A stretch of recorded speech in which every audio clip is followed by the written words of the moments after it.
es siempre un gusto.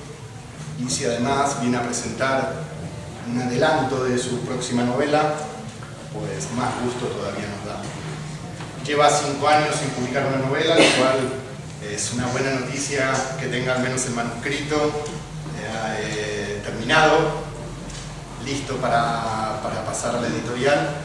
Y bueno, pues eso, que os dejo con ella. Muchas gracias por venir, visitar nuestra página web, funcionlenguaje.com, informaros sobre nuestros cursos, todos muy interesantes y muy económicos. Y bueno, pues os dejo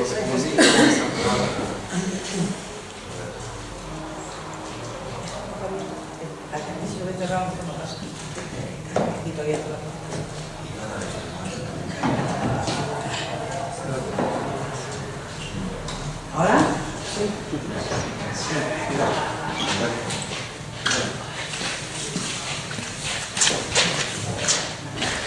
Bueno, muchísimas gracias a todos los que están aquí. No es muy corriente hacer una lectura de un libro todavía no publicado, pero la verdad es que yo acabé esta novela ya casi hace un año, en abril del año pasado, por una serie de circunstancias, primero asuntos familiares, etcétera, y luego una cierta, diríamos, desinterés de la editorial con la que siempre he trabajado, pues se quedó sin publicar y a la espera de la posibilidad de que alguna otra editorial o una gente que me quiera pues se ocupe de que el libro salga a la calle. Y eso para un autor es incómodo, sobre todo porque siempre he tenido la suerte desde hace muchos años de que lo que iba escribiendo salía casi automáticamente, me liberaba del libro, el libro ya era de ustedes, es decir, cuando uno termina la novela ya no es de uno sino de los demás, y yo podía empezar a pensar en otro proyecto. Y de repente, recordando un poco lo que hacen a veces en los países anglosajones, en Estados Unidos o en Inglaterra, de que el autor lee páginas de uno de sus textos, pensé que podía ser una buena idea, precisamente en un sitio tan cercano a mí como es este lugar, y tan agradable, hacer una pequeña lectura, que no sé si con mi voz un poco gangosa, he tenido un catarro grande y además fumo, y bueno, no soy experta en las lecturas. Espero no aburrirles mucho. He dudado porque la novela, como habrán leído ustedes los que vienen porque han visto un pequeño anuncio en El País una vez, vuelve a ser una novela que en principio se podría denominar como novela histórica, puesto que de nuevo he vuelto al pasado. La primera novela que escribí, mirando al pasado, hace mucho tiempo ya, fue Urraca, quizá una de las novelas que más alegría me ha dado, que más gente ha conocido y que más se ha comentado y se ha estudiado. Pero cuando la terminé, dije, nunca más volveré a meterme en la historia. ¿Por qué? Entre otras razones porque el periodo previo de documentación es agotador, a veces exhaustivo, porque hay dos tipos de novela histórica, o varios, pero yo distinguiría entre dos fundamentalmente. Uno que, partiendo un poco de los datos ya establecidos, busca lo que podemos llamar novela de aventuras, como lo que en teatro sería de capa y espada, y en la literatura, pues pensemos en Alejandro Dumas, Los Tres Mosqueteros, etc. Y otro tipo de novela, que es la que a mí siempre me ha fascinado, y que no quiere decir que no me guste la otra. Yo cuando era pequeña leí 7 veces Los Tres Mosqueteros, o sea que de alguna manera también tengo una cierta tendencia a que me apasione lo que me cuentan las novelas de aventuras. Pero yo diría que los modelos que para mí han influido en que alguna vez me intentara entrar en el terreno de la novela llamada histórica eran cosas como pues, Las Memorias de Adriano, de Marguerite Yourcenar, o incluso pues, La muerte de Virgilio, de Masblot, es decir, novelas en donde el personaje o los personajes se convierten en alguien que nos cuenta toda una vida interior como si estuviéramos hablando de un personaje contemporáneo. Lo que yo creo que siempre, tanto en el teatro como en la literatura, como en la novela en general, aquellos que son clásicos son los que nos conciernen, porque de alguna forma lo que se está contando en ellos sigue siendo siempre intemporal. Es decir, Creo que el ser humano pueden variar las formas de vida, las costumbres, las creencias, pero los deseos, las pasiones siguen siendo las mismas. Por eso quizá pues, nos puede conmover la tragedia griega o nos puede conmover cualquiera de los grandes escritores del pasado, porque algo de lo que se está contando allí tiene que ver con nosotros. Volví a caer en la tentación cuando escribí otra novela, que es La Libertà, que transcurría en la época de Nerón. ¿Por qué? Era un momento complicado. Estaba la guerra de Irak, la primera y luego ya la segunda. Pensaba que el mundo estaba cambiando mucho, era cuando se hablaba del fin del nuevo orden, todas aquellas cosas. Entonces pensé que me convenía alejarme de lo más inmediato y mirar hacia atrás y contar lo que quería contar a través de un momento que también era un momento conflictivo y de cambio, como era el siglo I, la época del emperador Nerón, con muchas sectas que empezaban a aparecer en el imperio, con esa introducción de esas sectas dentro de lo que era la Roma de Nerón. Al principio iba a ser fundamentalmente un duelo entre dos personajes, San Pablo y Nerón, y al final la figura de Nerón contada a través de La Libertà, es decir, que una concubina fue ganando terreno y San Pablo aparece, pero de una manera más pasajera en el texto.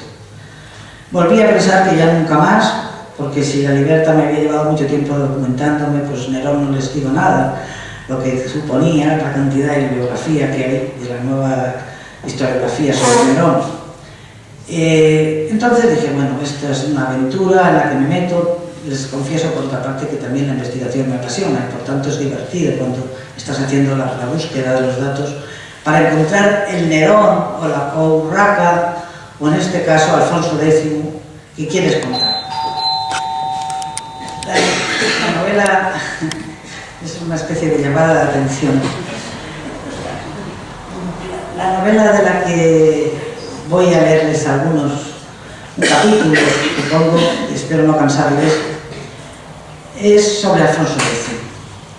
Si en el caso de Urraca ella era la narradora, estaba presa y era un largo monólogo reflexivo, al final ya casi de su vida, cuando está todavía encerrada, no todavía, cuando está encerrada, y en el caso de La Libertà, el personaje que narraba era precisamente alguien muy próximo a Nerón, según los testimonios, pero que sin embargo no había nada, muy poco escrito sobre ella, solo alguna novela romántica del XIX. En este caso, el desafío era de otro tipo. Sobre Alfonso X no se puede imaginar ya lo que hay de bibliografía, y yo evidentemente no la he consultado toda.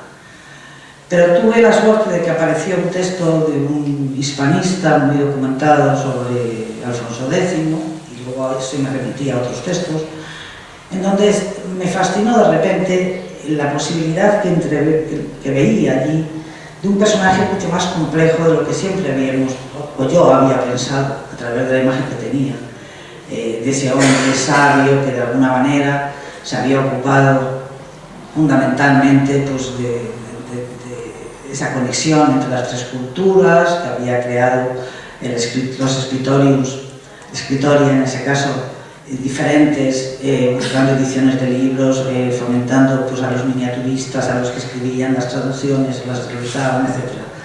Esa era la imagen, y la que sigue siendo, y esa no es una imagen que yo vaya a anular con mi novela. Pero a través de las diferentes biografías, y sobre todo de esta última, encontré que el personaje era también, como todo personaje que está en el poder, sea cual sea la época, pues contradictorio, cruel a veces, difícil, y que los últimos años de su vida, la enfermedad, una enfermedad compleja, de eso se habla en el libro, en el cual aparecían como costras en la cara, casi estaba cubierto con una máscara, y su hijo Sancho se rebeló contra él. Y consiguió que prácticamente todos los que le habían prestado sometimiento, pues, porque él, eso sí, estaba muy obsesionado, esto os lo cuento porque si no muchas cosas de las que se hablan no se entenderían, estaba obsesionado con la idea del imperio romano-germánico, del cual se consideraba heredero, le tocaba muy de refilón, pero él luchó toda su vida por eso. Su ambición por llegar al imperio era muy grande, y despilfarró o gastó muchísimo dinero en la imagen, digamos, consiguiendo apoyos y ayudas para su nombramiento. Todo esto hizo que, por un lado, el clero, al que le sometía a una serie de medidas que no les gustaban, como su propio hijo y como sus hermanos, es decir, todos los que estaban a su alrededor, se rebelaron contra él. Los hermanos, dos de ellos, a los que les quitó todo, acabaron en el exilio, y luego uno de ellos, cuando regresó, acabó muerto por él, y el otro acabó preso en Italia porque era un aventurero y después llegó a ser senador de Roma, pero participó en las luchas por la corona de Sicilia, etcétera, en la época de Federico y de los descendientes de Federico. Entonces todo esto nos daba un personaje completamente humano, distinto, contradictorio, que es el que me animó a meterme en este personaje. Si les cuento todo esto es porque, claro, leer una novela solamente unos trozos, uno no se entera de qué se está hablando. Le cogí entonces, por eso no sé si la novela es muy densa, y si quizá por eso la editorial no le parecía tan comercial como otros posibles libros, porque él está siempre, le cojo en el momento en que es mayor, está enfermo, está en el Alcázar de Sevilla,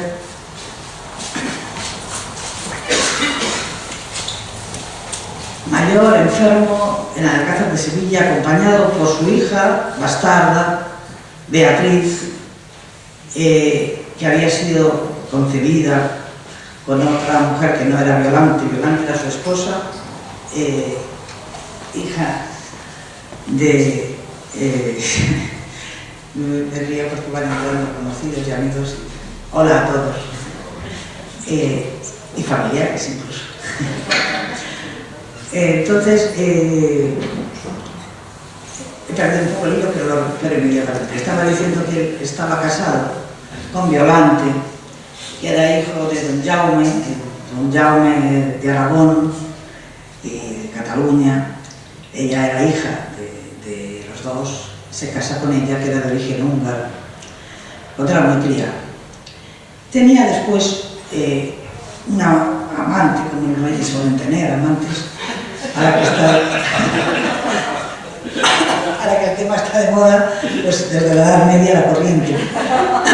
Entonces incluso la hija que tuvo con María la Mayor, Beatriz, de la que hablo en este capítulo, fue reina de Portugal, porque acabó casada con Alfonso de Portugal, en esos tratos que hacían los reyes de te doy mi hija, etcétera, etcétera, aunque sea bastarda, es hija del rey, esas cosas. Bien, con todos estos datos, luego si quieren en el coloquio pequeño, las preguntas, o tomando ya un vino, como quieran, charlamos sobre lo que no hayan podido captar. He intentado buscar aquellos capítulos que sean más cerrados. Voy a leer uno. Si veo que no les agota, a lo mejor leo otros trozos, pero si están agotados, pues seguramente, o yo ya no puedo más, pues con uno que lea que es un poquito largo y quizá denso, habrá bastante, y yo habré cumplido ese cometido, que es librarme de alguna manera de este texto, no porque no le quiera, que sí le quiero, sino porque luego ya, una vez que hayan ustedes escuchado parte de él, se quedará esperando a que alguien tal vez se apiade del texto y acabe publicando. Ese es el segundo capítulo, casi al principio, y se llama Mujeres. Cada uno de los capítulos lleva un título, porque son, como les digo, las reflexiones del rey enfermo en el Alcázar, que van hacia adelante y hacia atrás, y donde a veces se van mezclando historias de la infancia, sobre todo en la primera parte, después, en la segunda, historias un poco ya de sus obsesiones con la época del imperio que les estaba contando, y con la iglesia y con los papas, y en la tercera es como si estuviera ya descubriendo que tampoco él ha sido un santo en el sentido más estricto del término, aunque su padre, como sabemos, es Fernando III el Santo. Este se llama Mujeres y es prácticamente el primer capítulo después de la introducción. ¿Qué es lo que añora?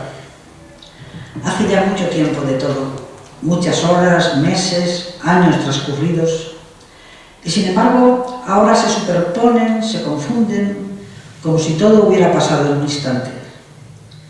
No, en este momento no es la corona que todavía se sienta sobre su cabeza, ni siquiera el hecho del imperio que tantos disgustos dio a las gastadas, tanto dinero le ha costado y tantas frustraciones, lo que le preocupa en esta mañana en la que puede oír el sonido de las campanas dando las horas desde la torre de la catedral que antes fuera mezquita.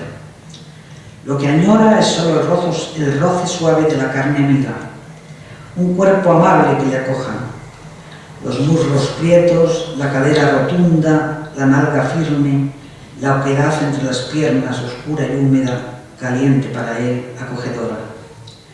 Todavía su simiente tiene potencia, un hijo más, un hijo no veleidoso, no traidor para su reino, para su descendencia. Cuerpo de mujer cálido, respondón, como el cuerpo siempre abierto de Dalanda, con sus muchos saberes, su ternura, su insaciable capacidad para dar y recibir el goce. ¿Dónde estará ahora? El físico no la aconseja. Le dice que sería perjudicial, que su cuerpo enfermo tal vez no pudiera resistir el embate, y Beatriz y el obispo fingen escándalo. Y él se revela, protesta, pero su voz es apenas un murmullo que ninguno quiere escuchar. Se hacen los distraídos, como si le dieran ya por loco. Los deseos de un rey son deseos que no deben vetarse. Una hembra de buenas carnes para el monarca quisiera gritar. No una mujerzuela cualquiera, no. Desearía reposar su cabeza en un pecho amigo que le dé calor y le conforte. Unos pechos firmes todavía, pechos de nodriza, como aquellos que le alimentaban cuando era niño, tersos, familiares, rotundos. El rey necesita beber la leche de la vida, una leche regeneradora que le devuelva su alegría y su fuerza. Un vientre plano con ese pequeño jale en el ombligo, un cuerpo de una mujer casi niña que se le entregue, regalo para el rey en sus horas bajas, como regalo tuvo el rey Salomón en sus últimas horas. ¿O fue el rey David? Pero el maestro Nicolás dice que no conviene, y no ya para su salud, sino porque el obispo ha mandado que nadie ajeno penetre en la alcoba del rey, que lo que allí sucede no puede dejarse a los rumores, a los cuchicheos, a las calumnias que se propagan luego por las plazuelas y se agrandan. El rey está sano. Esa es la única verdad que debe transmitirse. Esto lo escribí hace mucho, sano y ocupado como siempre en las labores de su escritorio, en el retiro, la meditación y sobre todo en los asuntos más urgentes del reino. Cualquier rumor sobre su estado podría desencadenar que muchos de los que ahora tal vez estén pensando en regresar a su lado cambiaran una vez más de idea. Un rey enfermo no es garantía de pervivencia, no da seguridad. El obispo Remondo, como siempre, tiene razón. Pero él necesita en esta hora manos que le calmen, que le devuelvan su virilidad, que parece agotada o dormida. Un ungüento para apaciguar no ya sus muchos dolores, sino sus recelos y sus miedos. Dalanda columpiándose en los jardines, con aquellos cabellos negros, oculto bajo los pañuelos de seda, blanca o roja. Esos cabellos que allí, en la oscuridad de la alcoba, se desparramaban sobre las almohadas, como se abre de pronto la cola de los pavos reales. Un abanico oscuro, formado por guedejas de pelo negro, sedoso y brillante, que hurtaban o sugerían las curvas de su cuerpo. Y esos dos ojos inmensos, rematados por el col, oscuros también, desafiantes, inquisidores y de pronto entregados. O una buena hembra, servicial, cariñosa, pero también encrespada si se sentía rebajada o menospreciada. Una mujer orgullosa de su estirpe, que ahora seguramente estaría satisfecha de mis tratos con Injusur, piensa el rey con un ligero sobresalto. Dalanda, que podía cantar a su lado, que improvisaba con él, que le alentaba cuando él componía sus cantigas y a veces le ayudaba cuando él se detenía buscando la palabra precisa. Dalanda, experta en las artes del amor, pero también prendada de las cosas hermosas, de los detalles que alegraban la vida y el oído, de los ricos manjares, de los recogidos jardines, de los surtidores de agua fresca, de las plantas, de los jazmines y las rosas. Doña Dalanda, educada entre los suyos y convertida más tarde, sin mucha convicción. Mi amá, mi Alá y tu Dios, Alfonso, decía, son la misma cosa. No importan los nombres. Alá es palabra, sabiduría y luz. Como el Dios de los cristianos, el Dios al que llamáis Padre, quiero decir. Al fin y al cabo, vuestro Cristo es un profeta para nosotros, un precursor. Antes de Mahoma, pero tan importante como él. Pero nosotros, en cambio, no cometemos el disparate de adorarle. ni a él, ni desde luego a la que consideráis su madre. Respetamos a la madre y a la familia del profeta, eso sí, pero Dios, Alá, es fuerza, voluntad, algo intangible. No es belicoso como el Yahvé de los judíos, aunque muchos en su nombre proclamen la guerra santa, ni nunca fue encarnado como vuestro Señor. ¿Cómo iba el Dios a encarnarse? Eso es blasfemia. Es hermoso, conmovedor pensar que Dios se hace hombre, pero eso, amigo mío, es solo presunción del ser humano, que siempre prefiere creer que está hecho a imagen y semejanza del que todo lo puede, del origen. Y de ahí pasa enseguida a pensar que el Dios está hecho a semejanza suya y le retrata con rasgos humanos. Dios, Alá, es fuerza creadora, luz que todo lo ilumina, está en el hombre, está en todo, pero ¿cómo iba a rebajarse tomando cuerpo mortal, naciendo de vientre de mujer y siendo carne que puede sufrir y pudrirse, como esta mía que ahora tú deseas? O como esta mía, piensa Alfonso ahora, que ahora se duele y padece, este cuerpo mortal que va pudriéndose poco a poco. Cuidado, Alfonso, eso sí que es blasfemia. Es lista de Aranda. Con ella daba gusto demorarse en el paseo, en la charla. Ella le desafiaba, le ponía trabas, buscaba argumentos que él tenía que rebatir. Y él, que pocas veces reía a su lado, porque ella amaba todo lo que la rodeaba. Como una maga encendía las cosas, las devolvía la luz. Amaba el cante y la poesía de los suyos, que recitaba en su lengua y le hablaba de la hermosura de los goces y de la belleza del cuerpo del amado. Era seca y dulce al mismo tiempo, esquiva y complaciente, muy diferente a las otras mujeres con las que había compartido tiempo y lecho o solo lecho. Nada que ver con la sabiduría un poco campesina, sin fisuras, de María la Mayor. María, a la que tal vez había querido más que a todas las demás, era honrada, amable, cariñosa, atenta, pero nunca podía ni quería alzar el vuelo más allá de las cosas cotidianas. La tierra, los deberes, los trabajos, los hijos, el alimento, y eso sí, el placer. Un placer al que se entregaba sin vergüenza, pero al mismo tiempo con un deje de recato, como si cuando todo terminaba no se sintiera reconocida en aquella que había jaleado bajo su cuerpo o cabalgado sobre él. Para Violante, en cambio, el placer que podía proporcionar el abrazo era solo un asunto más o menos satisfactorio que había que cumplir, que solventar, pero del que se salía deprisa y sin mucho entusiasmo. Le dejaba hacer, pero se mostraba pasiva, desinteresada, como si en ningún momento perdiera el sentido o el control y contemplara el juego de sus dos cuerpos desde la lejanía. Al principio él esperaba resistencia o entrega, pero solo encontraba un cuerpo frío que se abría para él sin mucho ánimo y volvía a cerrarse en cuanto él arrojaba su semilla, como quien arroja el trigo sin mirar al surco. Violante había sido educada para ser reina y veía el lecho como uno más de sus deberes, el más importante, pero apenas ponía en el entusiasmo o corazón. Luego, cuando todo acababa, podía hablar de cualquier tema relacionado siempre con los intereses de la corte del reino. Pero Violante, lo mismo que su padre, no entendía ni compartía sus otras pasiones. Le parecían caprichos de niño no crecidos del todo. Tonterías como las que los poetas o los trovadores perdían el tiempo para ganarse sus perlas, adulando a los poderosos, distracción de lo verdaderamente cociente. En cambio, Balanda era confidente y al mismo tiempo incitadora. A veces se reía de él, reprochaba sus errores, su metedura de patas, su ingenuidad en el trato con los hombres de poder o con la iglesia. Pero era una risa amistosa, tierna, risa de amiga y amante al mismo tiempo. Era su concubina, pero era también la mujer que se le enfrentaba y medía sus fuerzas con él y era capaz de discutir y replicarle sobre cualquier tema de esos que a él le apasionaban. Violante, piensa ahora Alfonso, actuaba como un hombre, pensaba como un hombre y para ella los muchos hijos eran solo el resultado necesario de un compromiso adquirido.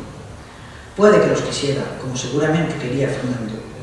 Si no, ¿por qué reaccionó de este modo ante su muerte? Tal vez un cálculo más que le había fallado, una carta guardada en un plazo posible.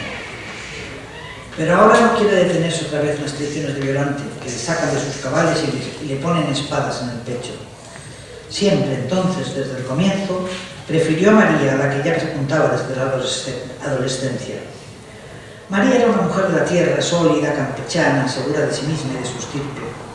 Sencilla, pero también orgullosa a su manera, y en el hecho se comportaba como creía que debía comportarse una esposa, aunque sabía que ella nunca podría llegar a serlo. A veces, cuando el dolor parecía aplacarse, contempla a su hija Beatriz. Cuando el dolor parece aplacarse, contempla a su hija Beatriz, mientras ella permanece dormida o sumida en el rezo y le parece volver a verla. Ve a la María joven que él amó y deseó. Pero su hija tiene también algo suyo, algo de esos antepasados del norte que era heredado de su madre. Ve a la María joven que él amó y deseó. No. Los cabellos claros con el color de los calderos y esos ojos que no llegan a ser verdes pero tampoco marrones. Ojos que se aclaran con la luz y que podrían parecer ojos de ciega. Y también esas manos tan finas, con esos dedos largos, huesudos, con los que intenta tañer el rabel o el laúd, aunque tiene que reconocer que en eso, como en otras muchas habilidades, no ha salido a él a pesar de sus esfuerzos. Beatriz no está muy dotada para el ritmo, la música o el canto, pero hay algo en el gesto de su boca enfurruñada, contrariada, o en su expresión distante, que le devuelve enseguida a María la Mayor. Y sin embargo, su hija tiene una delicadeza, un porte cortesano que, sin ser altivo, se carga de majestad cuando anda, un deje de nobleza cultivada en su modo de comportarse, en el tono lánguido y contenido de su voz, esa voz melosa y suave en la que se mezclan palabras castellanas con otras que ha tomado del habla rápida, acariciadora de los portugueses con los que ha convivido gran parte de su vida. No, poco o casi nada que recuerde a ese trote alegre de su madre en ese cuerpo firme de Adriana. Mujer sumisa pero con mucho brío, dispuesta a todo para complacerle pero firme en su puesto, guardando las distancias, sin controles, sin imposiciones, ni asentimientos, cuando en algo no estaba conforme. Es como si de pronto la tuviera a su lado de nuevo con sus palabras cortantes que a él le hacían sonreír a veces y aplaudir en silencio. Tú serás rey y yo me siento agradecida por tus atenciones, pero no te engañes. Sé que mi sitio está en otro lugar, que tú eres quien eres y yo solamente un súbdito de tu reino. Nunca me he hecho ilusiones, pero ten claro que no soy una sierva, ni soporto el desdén, la mentira o la violencia. Fue feliz a su lado. Era un refugio de sus andanzas, del estudio, de los pactos y trajines de la corte. María no pedía nada, no exigía nada, se dejaba querer y siempre parecía satisfecha. No, Beatriz realmente no se parece a su madre. Es tímida, callada, guerrera sí, pero temerosa. No ha tenido suerte tampoco ni con su marido ni con su hijo. Hay en ella, en sus rezos continuos y en su entrega, algo doliente y quizá resentido, algo que se revela en sus lágrimas y en sus escasas risas. Una añoranza tal vez de un tiempo dichoso y nunca disfrutado. Una reina, aunque sea un buen destino para una bastarda, nunca me reprochó aquel matrimonio impuesto, piensa ahora, jamás una protesta, una queja por aquella boda rápida, por esa cárcel tal vez. Pero una reina no puede permitirse escarceos ni arrebatos descontrolados. Condenada por mí, por mi decisión, a soportar sobre su cuerpo de niña el cuerpo nervudo, recio y maduro de Alfonso de Portugal. Menudo pillastre. No supo valorar lo que yo le regalaba. No, Beatriz no era como Violante, aunque los años la hayan hecho precavida, reservada y le hayan robado la risa. Ya no es aquella muchacha siempre alegre que llegó a la corte de Portugal para casarse con el rey y que se convirtió después en una niña asustada que había llorado y protestado al tener que separarse de sus hermanos y su madre. El enfado entonces de María. Él habría supuesto que estaría contenta, que para ella sería una especie de don, de reparación por su alejamiento de la corte. Había creído que aplaudiría aquel matrimonio de su hija con el rey de Portugal. Pero María movía la cabeza y apretaba los puños y no podía disimular su disgusto. Es una niña, decía, y se la entregas a un viejo. Estás jugando con nuestra hija moviéndola como si fuera una pieza de ajedrez. Ella no es una pieza ni una esclava que se pueda tocar, dar o vender. No es una ramera, ni una concubina, que es en lo que a mí me has convertido. Y nunca me he quejado. Pero mi Beatriz está hecha para bailar en las plazas, para recoger flores en el campo, para corretear con los muchachos y las muchachas durante la siega, para encontrar, cuando llegue el momento, el mozo que la ponga las mejillas rojas y le agarre con firmeza el talle en las celebraciones y en las ferias. Alguien de buena fe que bendiga los aires por donde ella pasa. Mi hija, tu hija, merece ser querida como lo soy yo. Tú me buscaste, nadie me vendió a ti. No necesito títulos, ni joyas, ni hermosos trajes para saber que el cuerpo está contento y que solo con verte estos ojitos encienden, los ojitos y lo demás. Eso es lo que quiero para ella. No sé si podré perdonártelo. Tú no la quieres, Alfonso. ¿Te parece que con donación, regalos o bodas pactadas por el interés del reino se puede comprar la dicha? Pero te equivocas. Yo, fíjate, no me pondría nunca en el sitio de Violante. Cuando me hablas de ella, sé que no eres justo. Que si es como un palo seco, que si no te gusta su carne, te atraen sus carnes, que si es charlatana y ambiciosa. Pamplinas. No, no eres justo. Ella te fue entregada cuando eras solo una cría. Fue preparada para su boda, trasladándole a una corte que no era la suya, donde todos hablaban una lengua extraña. ¿Qué querías que hiciera? ¿Que se aprendara de tus encantos? ¿Que fuera tu lecho con alegría? Las cosas no funcionan así. Tú eres el rey y puedes permitirte tenerme a mí cuando te place sin que nadie pueda toser. Pero ¿qué pasaría si ella tuviera ganas de hacerlo con otro? Si se encaprichara de cualquiera. Tú me lo has repetido muchas veces. La esposa del rey no puede ser liviana porque la estirpe real no puede ser puesta en duda. Su simiente es la única que garantiza que el sucesor sea aquel que debe serlo, no la de cualquier otro. No es así. ¿Qué tal si se lo hiciera con el de Lara, al que tanto aprecia, como tú me cuentas? No, no es un asunto de cama ni de celos, sino del reino. Me lo has repetido una y otra vez. Y ahora tú con tu hija actúas del mismo modo que actuó tu suegro al entregarte la suya. A veces me cuentas creyendo que eso me complace cómo entras sin gana en su alcoba porque sabes que es deber del rey, sin mucho entusiasmo. Y yo, fíjate, imagino la gula del de Portugal, ese yerno que me has elegido. Una cría, una golosina para un viejo. Y si lo que encuentra no le satisface y busca consuelo en otros cuerpos como tú lo buscas, ella se quedará para siempre sola y rodeada de todos aquellos que la consideran una intrusa. Una bastarda, al fin y al cabo. El pan, pan y el vino, vino de María la Mayor. Tal vez tenía razón. Pero él no podía ponerse en su lugar. El reino es el reino y los pactos los pactos. En la cama era solo su hombre, no su rey, y no hacía distingos. Por eso procuraba evitar con ella cualquier discusión sobre los asuntos de la corona. Para él era un descanso estar a su lado, las pocas horas que podía dedicar. María le hablaba entonces de las gentes de la aldea, de las peleas o de los logros, de la buena cosecha o del desastre causado por la sequía o por las repentinas nieves tempranas. Cuchicheaba de los enredos entre los vecinos, de sus pullas y de sus chanzas, de las bodas, los nacimientos y los entierros, de los enredos de las ferias, del mercado. Era una hembra y una pieza. Se mezclaba con todos y con todas. Conocía a cada uno de los jornaleros que trabajaban sus tierras. Narraba con todo detalle las complicaciones de cada parturienta, el parto gozoso o la mala suerte del que había perdido 2 corderos por los lobos o la cabra, la única que daba leche para la crianza de los hijos. A él le interesaban poco o nada aquellas charlas, y mientras ella parloteaba se perdía en sus preocupaciones o en los asuntos por resolver.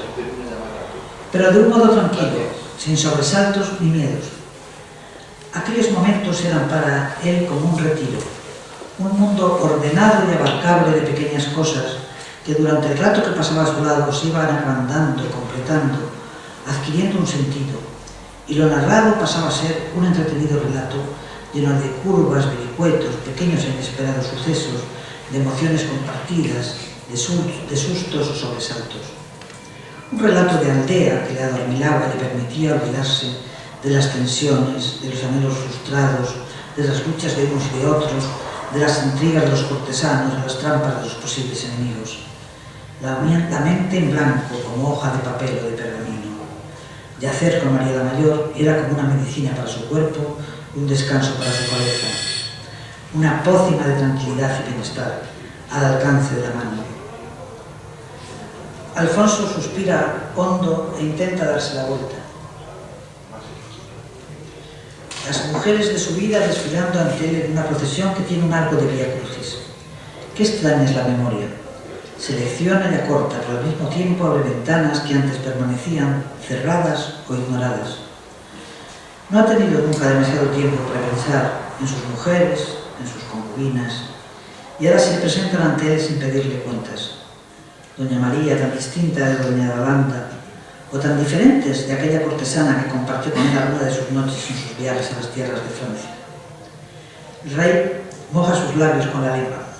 Como yo, se relame. Una hembra de alcurnia y muchos saberes, una gata o un gato montés.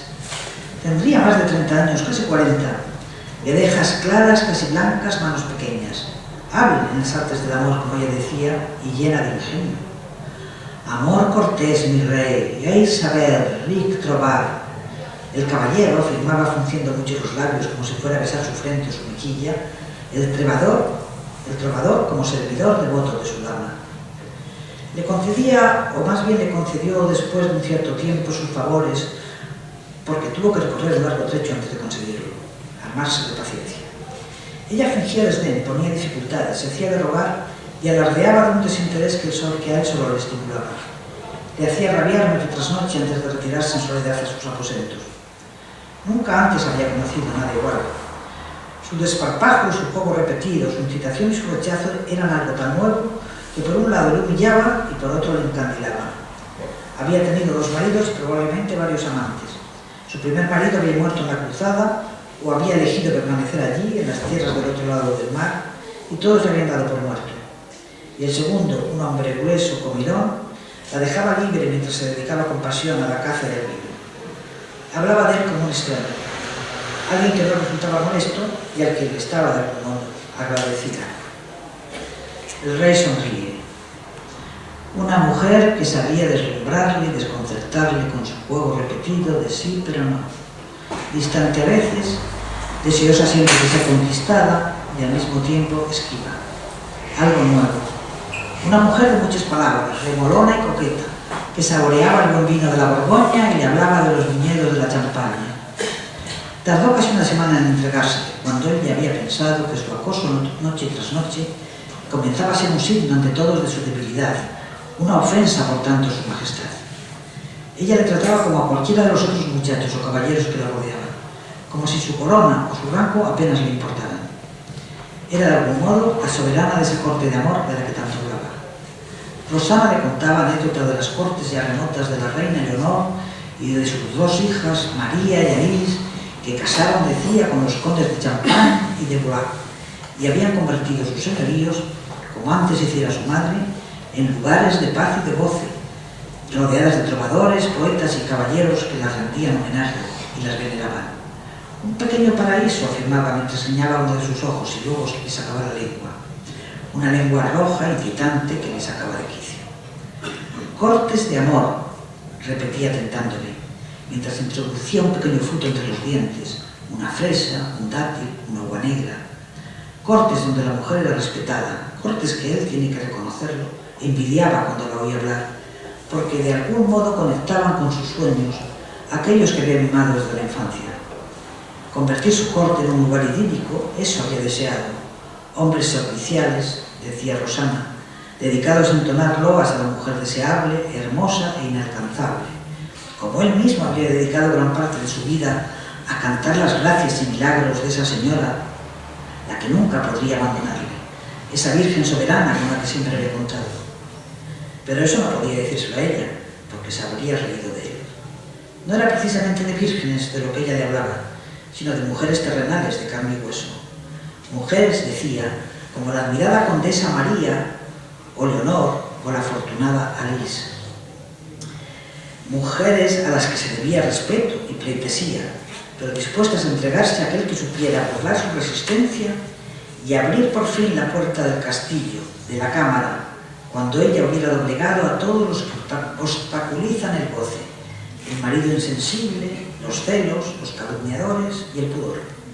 Y cuando él, el caballero o el doncel, con sus gracias, sus encantos y su servicial entrega, hubiera vencido todas sus resistencias.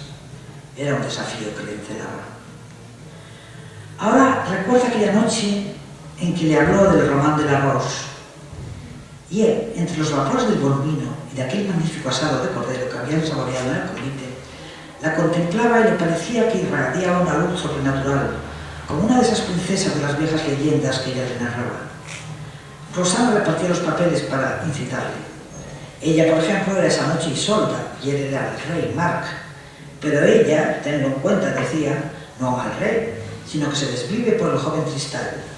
papel que esa noche le correspondía a un joven llamado Raimundo, que no dejaba de mirarla, porque Tristán, contaba ella, había bebido, como la misma Isolda, una pócima mágica que les unía para siempre. Y Alfonso sentía celos, se sentía allí viejo y contrariado. En su ansia se mezclaba el deseo de poseer por fin a esa mujer, que parecía burlarse, encandilarle, mientras le rechazaba, con las ganas de conseguir como fuera, al precio que fuera, un ejemplar, una copia de aquel manuscrito al que Rosana había aludido. Una historia maravillosa, afirmaba ella, escrita por un poeta llamado Jean de Lorry, que pasaba de mano en mano por las distintas cortes del país vecino. Rosana decía haber tenido la suerte de leer una de esas copias en la corte del conde de Champagne y había aprendido de los versos del poeta los pasos necesarios que debe dar el enamorado para conquistar a su dama. Conseguir el codiciado manuscrito y conseguir a la dama. Y cuando al fin pudo yacer con ella, en una noche en que el buen vino había corrido más de la cuenta, la posesión se convirtió en un acto casi religioso, una consecución llena de trabas, una entrega lenta de pasos ritualizados, de órdenes que ella imponía mientras le iba sometiendo a pequeñas demoras. No, por ahí no, lento, más lento, la caricia primero. Mi piel, como la cuerda del rabel, tiene que vibrar al roce de tus dedos. Espera, espera, arrodíllate. Te permito que durante un rato contemples y veneres la hermosura de mi cuerpo. Quiero un homenaje sincero de tus ojos. En tus ojos quiero leer el deseo que te apremia, tu voluntad de posesión, la locura que te ciega. Pero mi cuerpo es solo una cesión momentánea en la que consiento, un regalo en esta noche, algo que no te pertenece ni te pertenecerá jamás. Para entrar en él, antes tienes que conseguir mi aplauso y mi presentimiento. La cueva que imaginas es palacio cerrado, impenetrable, lugar de delicias, un antro oscuro y silencioso, muelle, que debe ser anhelado y conquistado. Recréate en estos dos pechos, son colinas de ligera pendiente y que arderán para ti, si tus dedos certeros aciertan a llegar a la cumbre.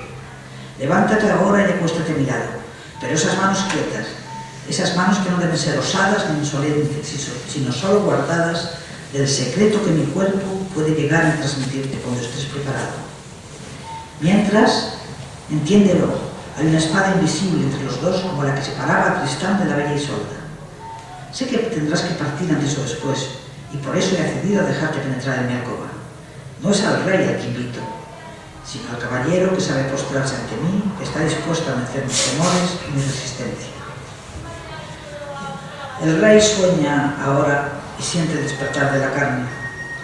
Aquel lejano día, mientras ella le hablaba y se ofrecía a sentarse, él, impaciente y de nuevo irritado, quería romper de una vez aquel sortilegio, quebrantar aquella inoportuna demora, un ritual majadero, piensa, que sin embargo le enaltecía, como ahora recordar le parece sentir que su fuerza perdida renace. Era delgada, muy delgada, casi esquelética, y probablemente todavía mayor de lo que había creído al contemplarla bajo las ricas telas. Un cuerpo casi de hombre, sin formas, un cuerpo muy diferente al de Mariano Mayor o al de Yolanda, endulzado con ungüentos y perfumes que le aturdían. Y aquel talle se doblaba como se doblan los cuerpos de los saltimbanquis en las plazas. Y ella deshizo sus trenzas, su cabello formó una aureola dorada, como el limbo de una diosa, un icono de esos que los cruzados traían como botín desde las tierras de Bizancio. Y entonces, quebrantando todos los pactos, se arrojó sobre ella y penetró sin miramientos en aquella cueva húmeda y profunda, mientras ella por fin le alentaba, murmurando en sus oídos palabras que no podía entender, como un susurro, una voz cálida que se hacía apremiante, entrecortada, y aquel gemido final que ahora vuelve a contarle. A ella la consiguió aquella noche y otras más, pero no pudo conseguir en cambio, por mucho que se esforzó preguntando a unos y a otros, ni una sola copia del manuscrito al que ella se refería una y otra vez como si fuera su Biblia. Aquel Jean de Lorry se convirtió para él en una obsesión, como se convirtió en otra obsesión en un refugio para sus noches de insomnio, aquel castillo misterioso y tentador, castillo vedado del amor con el que tantas veces después soñaría. Lo veía, creía verlo, cuando se hallaba solitario en su alcoba bajo la lona de la tienda en sus campañas, como se pueden contemplar las imágenes de fuertes colores pintadas en los muros de una iglesia.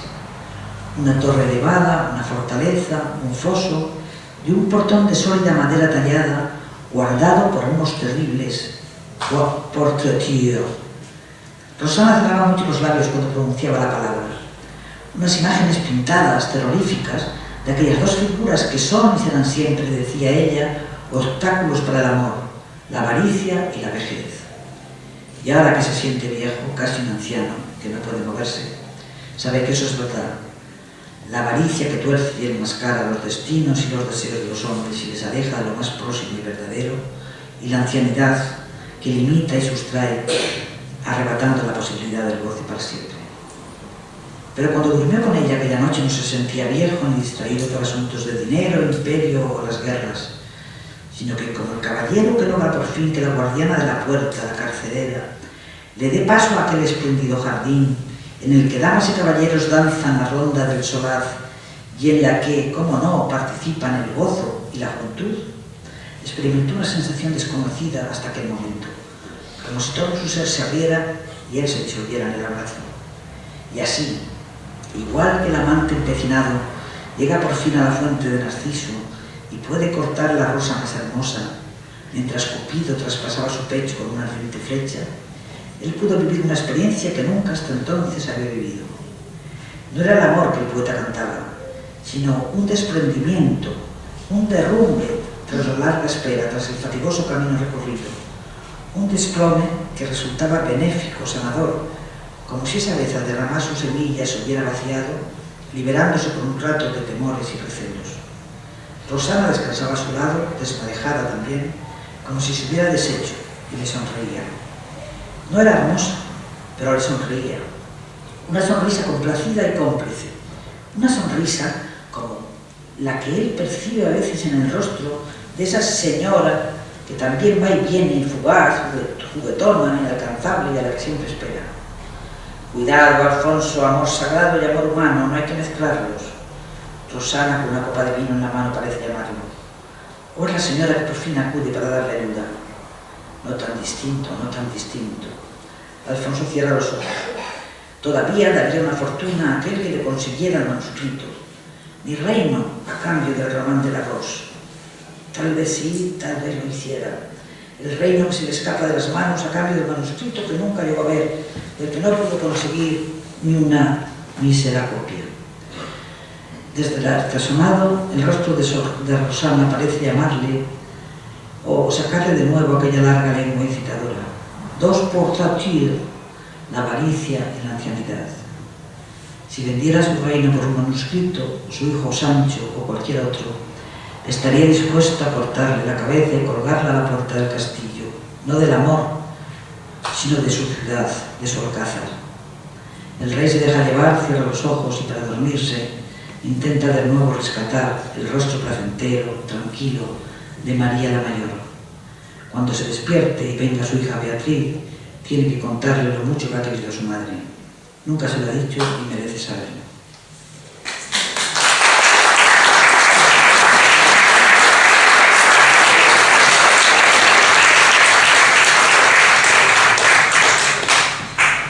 Bueno, creo que ha sido suficientemente extenso como para no leer más trozos.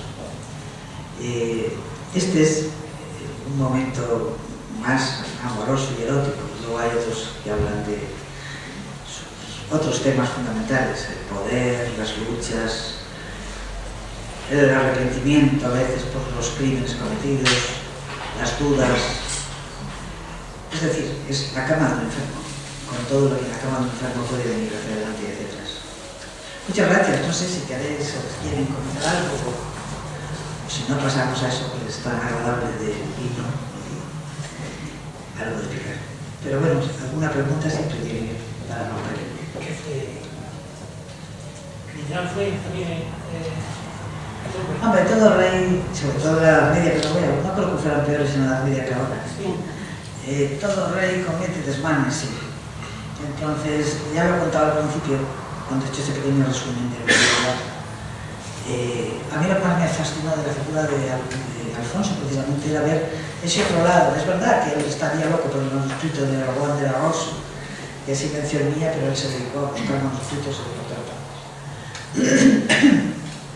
Pero él, claro, por ejemplo, con sus hermanos fue implacable y con los que se le oponía.